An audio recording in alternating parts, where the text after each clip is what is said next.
είναι Τρίτη, 3 Δεκεμβρίου του 2024 και πηγαίνω στο Δημοτικό Στάδιο Κολυνδρού. Εκεί έχω να κάνω μια σχετικά εύκολη και σχετικά μικρή προπόνηση. Θα προσπαθήσω να την κινηματογραφήσω.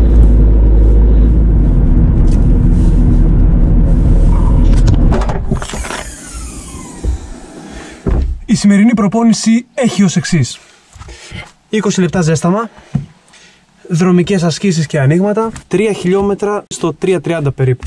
Μετά έχουμε 2 επί 1 χιλιόμετρο σε αρκετά πιο γρήγορο ρυθμό και θα τελειώσουμε με 6 επί 200 μέτρα γύρω στα 33 δευτερόλεπτα.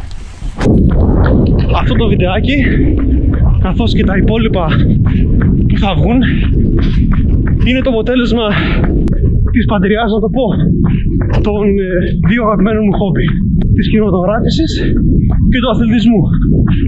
Οπότε τι πιο ωραίο από το να κινηματογραφήσω μία προπόνησή μου ή και κάποιους αγώνες στο μέλλον.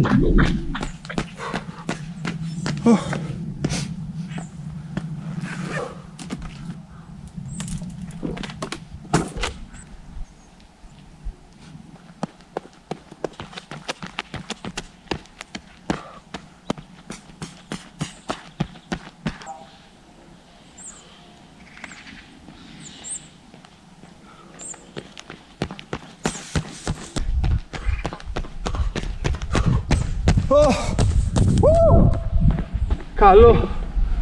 Τέλος στα 3 χιλιόμετρα. 10.34. Εκεί ακριβώς που ήθελα, ούτε πιο γρήγορα ούτε πιο αργά. Τώρα έχουμε 2 επί 1 χιλιόμετρο πιο γρήγορα, αλλά δεν φοβάμαι γιατί έχω και pacemaker.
Ωραία ήταν. Μέχρι την επόμενη φορά. Τα λέμε.